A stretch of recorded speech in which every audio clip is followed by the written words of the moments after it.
President Hubbard, Chair Paulson, officers, fellow board members, and my colleagues in this august house, and everyone assembled here. Good morning. Good morning. Oh, you won't get it now. Who knew? Who knew that a girl born in a time of segregation in our country could grow up to be the president-elect of one of the most prestigious professional organizations in the world? We as a society have come a mighty long way. I'm thrilled beyond measure and deeply humbled, more than you will ever know, by your expressions of confidence in me to lead our great association 1 year from now, following what I know will be the great leadership of President William Hubbard. I would like to take a moment to thank immediate past President Jim Silconet for his service, for representing us so well, taking on the tough issues, and for his overall efforts in elevating our association to new heights.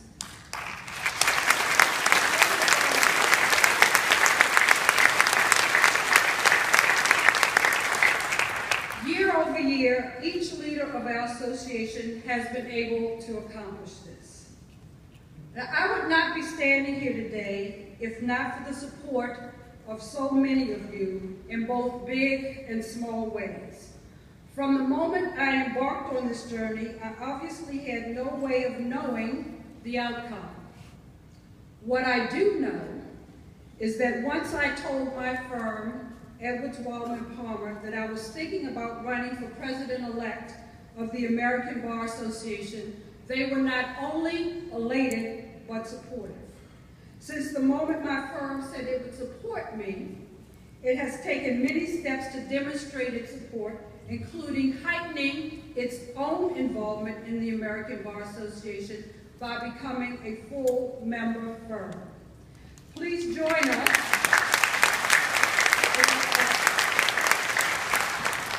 Many members of my firm are here today, and all over, including my managing partner, Alan Levin. And I would like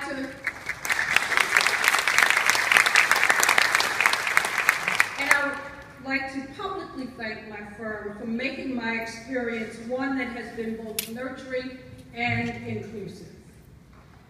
By now, all of you know I am real big into thank yous. And it's because I know no one can do this alone. It's impossible to achieve this level of accomplishment without the help of one's community. And you are a major part of my community. I've had the experience of receiving across-the-board support of law students, young lawyers, state bars, sections and divisions, and most importantly, my delegation, New Jersey. My delegation embraced and rallied around me to ensure my success. In 2015, I will become the first president from the state of New Jersey in 62 years, and the first ever from Seton Hall Law School, and my dean, Pat Hobbs, has joined us today.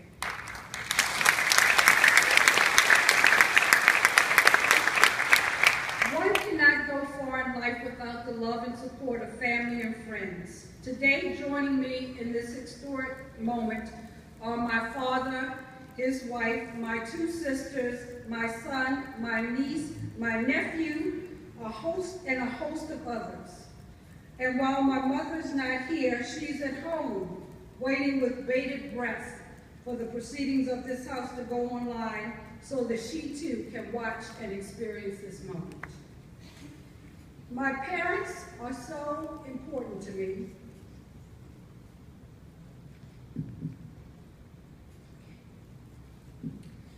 Because they let me know there were no limitations to what I could do.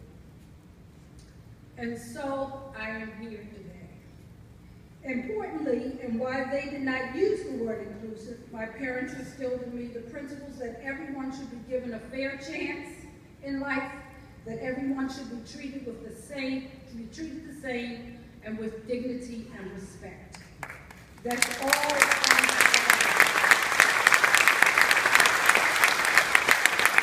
And thus, no one should ever be excluded solely on the basis of some characteristic, particularly one that is not within her or his control.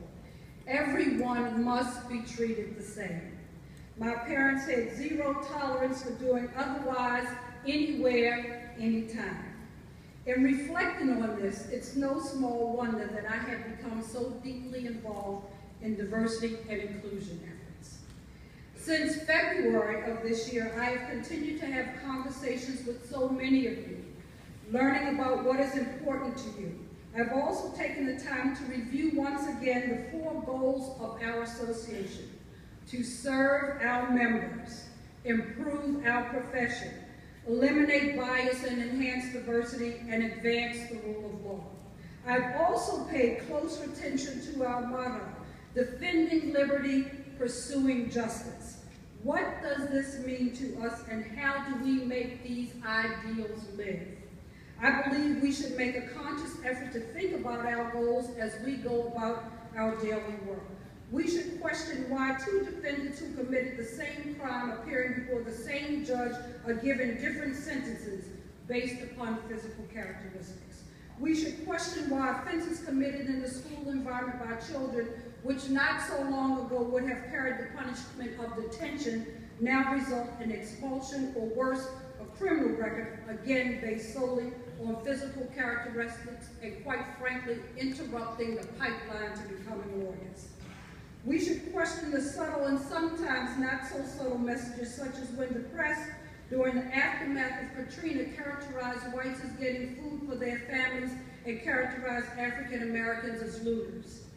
Is any or all of this a result of implicit bias, and do our goals and motto require us to do something? I submit that they do. As I assume this role, I will constantly keep in mind our 4 goals and whether we are doing all that we can to ensure that all the elements of them are met. We're doing a great job, but I think we can do more. Although one goal does not have priority over the other, sometimes each of our goals is not given the same level of attention. With your help, together we can give all of our goals the attention they require. Law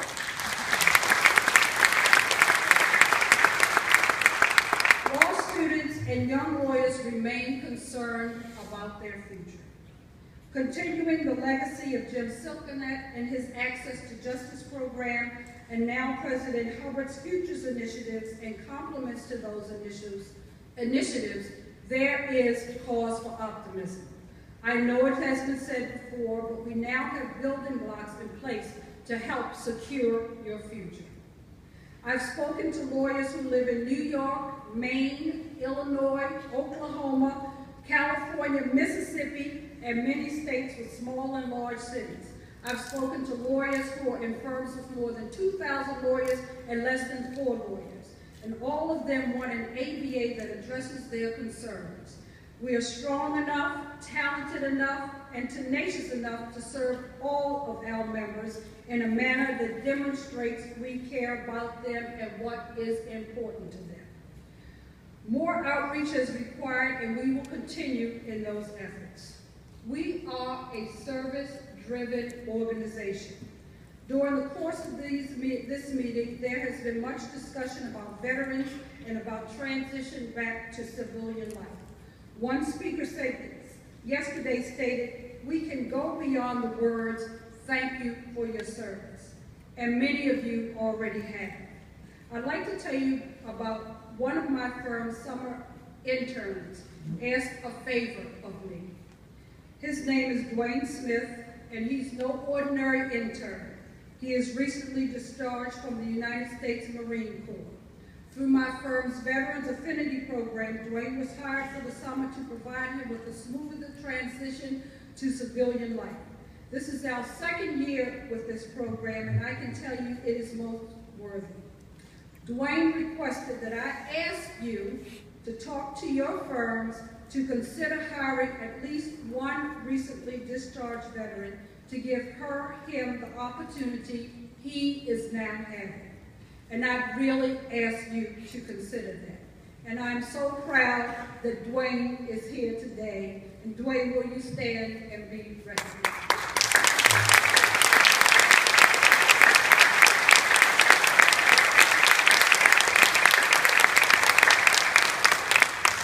Opportunities are not limited to ex-service women and men. I am the beneficiary of extraordinary opportunities. Having the capacity to stand before you on this day is nothing short of an amazing feat. I thought of a question asked of Chief Justice Roberts yesterday. Justice Roberts asked when he knew he wanted to become a justice on the United States Supreme Court. His response was age 50, which was the time he obviously came back. That is to say, Chief Justice Roberts did not go about his life aspiring to become a justice on the United States Supreme Court.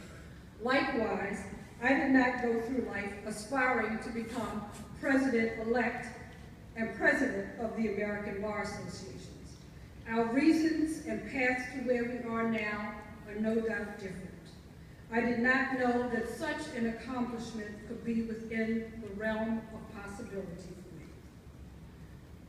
I'm very excited about working with President Hubbard, sharing his vision to be in front of issues, to be leaders in our profession. I'm honored that he has asked me to be the Board of Governors liaison on his commission on the future of the legal profession. The work that this commission will do is critical and long overdue. I must also tell you my message I gave in February is no different than it is today. It is my opinion that the American Bar Association sets the standard for excellence. I still believe that we must collaborate across all sections, divisions, centers, and forums. We must look to each other to determine what we have in common, one with the other. We are the go-to organization for all lawyers.